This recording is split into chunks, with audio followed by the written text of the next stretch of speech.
Justice Lou, thank you so much for joining us today. It's a sad occasion, but also a time, I think, to celebrate Justice Ginsburg's legacy. You clerked for her. Tell us what it was like to work for her. And this was what, back in 2000? Yes, it's a pleasure to be here. I did clerk for her in the 2000 term of the Supreme Court. It was a fantastic experience. She was a wonderful boss, a tremendous mentor.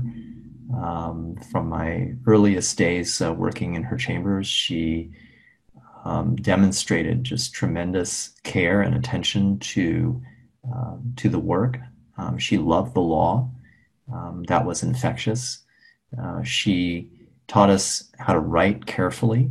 She labored over every word, and we learned some very good habits, both in terms of analysis and writing, and in terms of also how she treated her colleagues. She was incredibly careful in her relationships with fellow justices. As you may know, we experienced the Bush versus Gore case that year, and she was just a paragon of calm temperament and collegiality, even during a very trying time.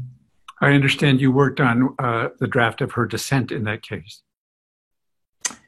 Well, she wrote a very powerful dissent in that case, and I think in some ways that dissent was kind of the beginning for her in terms of finding her voice and becoming what many people now think of her as a great dissenter on the court. That wasn't always true, actually. She, I don't think, relished dissenting.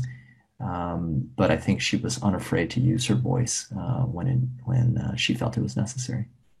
Your comments about her emphasis on writing echo some that I've heard from another one of her clerks who said that she would say when drafting opinions, get it right and keep it tight.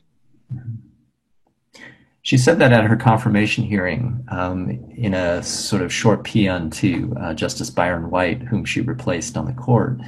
And I think that's a good moniker in terms of how she approached things. I mean, one of the things that she did, which I think you'll appreciate, is that she always took extreme care in drafting the first one or two paragraphs of the opinion, the introductory section that contains what, in journalism you call the lead. And she always tried to do that in plain spoken terms so that if a person read nothing else but the first couple paragraphs of the opinion, they would understand the issue and understand what the court did in that case. That is harder to do than it seems, especially when there are very complicated legal issues going on in the case. But she always wanted to make sure that people who were consumers of the court's opinions would not be left mystified by a judicial opinion. And you talk about people who were consumers. She also, as I understand it, emphasized and had a big focus on the individuals who were involved in a particular case, even if it wasn't of a particular moment, though most Supreme Court cases are, but I understand that was a focus of hers. Absolutely. One of her great geniuses was her ability to capture the human dimension of what was going on in a particular case. She did it most effectively, I think, in some of the workplace employment cases. She would use phrases like the realities of the workplace, and then she would describe the experience of a particular litigant in the workplace. That's what she did in the Lilly Ledbetter case. She did that in a few other Title VII cases. And I think she had an intuitive feel for those things from her own personal experience as a woman who was extremely talented, received the best education there is, and yet could not, find equal opportunity in the legal profession. And she herself, like her colleague Justice O'Connor, both struggled to make their way to the top of the legal profession.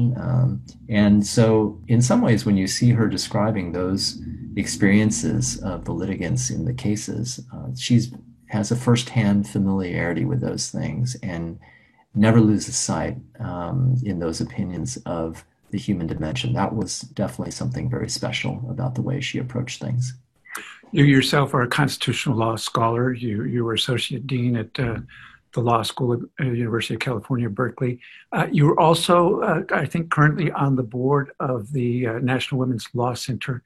How is her passing? What does her passing mean in those areas, the development of constitutional law in this country and also women's rights?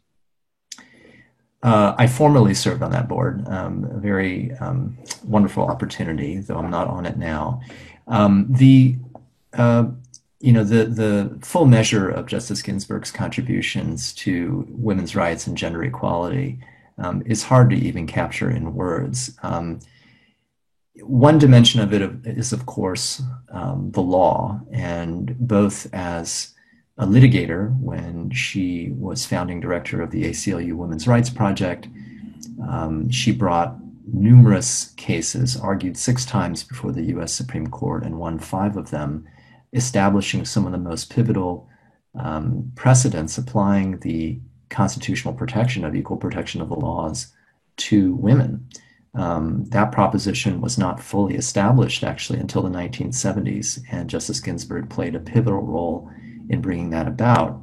And then, of course, on the bench, her signature accomplishment was the decision in 1996 declaring unconstitutional the Virginia Military Institute's policy of excluding women. And so in many ways, she came full circle in her career on constitutional law with respect to the protection of women. But it really goes beyond that. I think that what she became and what she was perceived as, especially in her later years, people use the word iconic. Well, she was, sort of the tip of the spear of not just a legal movement, but a cultural movement.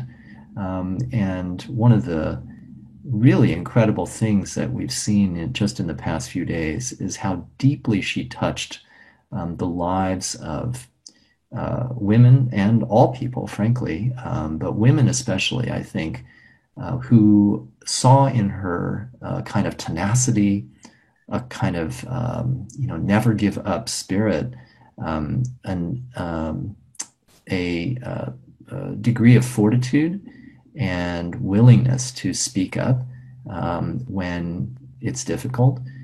That I think the outpouring of grief and mourning that we see about her is so bound up in her personal contribution, I think, to the lives of women and the inspiration that she's given to so many people who have faced similar challenges and draw from her a measure of courage to speak up against things that they think are unjust.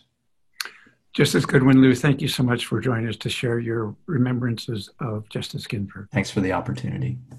It's a pleasure.